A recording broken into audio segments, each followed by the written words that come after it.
روزہ اور ذیابیطس کا کنٹرول۔ روزہ ذیابیطس کے کنٹرول میں اہم کردار ادا کر سکتا ہے، خاص طور پر خون میں شکر کی سطح کو متوازن رکھنے اور انسولین کی حساسیت کو بہتر بنانے میں۔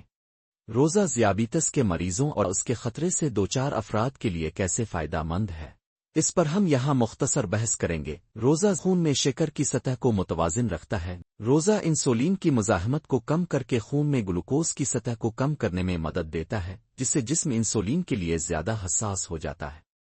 یہ خاص طور پر ٹائپ 2 ذیابیطس کے مریضوں کے لیے مفید ہے۔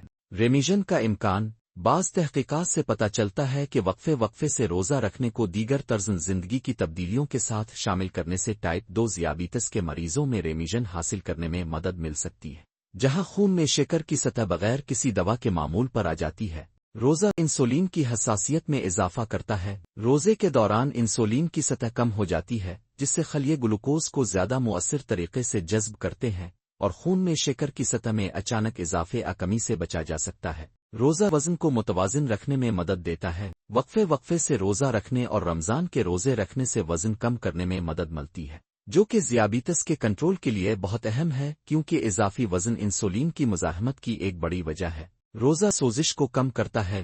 روزہ جسم میں سوزش کے نشانات کو کم کرتا ہے، جو اکثر ذیابیطس کے مریضوں میں زیادہ ہوتے ہیں۔ یہ ذیابیطس سے متعلق پیچیدگیوں کو روکنے میں مدد دیتا ہے۔ روزہ دل کی صحت کو بہتر بناتا ہے۔ چونکہ ذیابیطس دل کی بیماریوں کے خطرے کو بڑھا دیتا ہے، اس لیے روزے کے فوائد میں کولیسٹرول کی سطح کو کم کرنا، بلڈ پریشر کو کم کرنا اور دل کی مجموعی صحت کو بہتر بنانا شامل ہے۔ روزہ آٹوفیجی اور خلیوں کی مرمت کو فروغ دیتا ہے۔ روزہ آٹوفیجی کے عمل کو متحرک کرتا ہے، جس کے ذریعے جسم خراب خلیوں کو ختم کر کے صحت مند خلیوں کو دوبارہ تخلیق کرتا ہے، جس سے ذیابیطس سے متعلق پیچیدگیوں کا خطرہ کم ہوتا ہے۔ ناظرین، اگر آپ کو ہماری یہ ویڈیو پسند آئے تو اسے لائک کریں، شیئر کریں اور ہمارے چینل کو سبسکرائب کریں اور کمنٹ سیکشن میں اپنی رائے دینا نہ بھولیں۔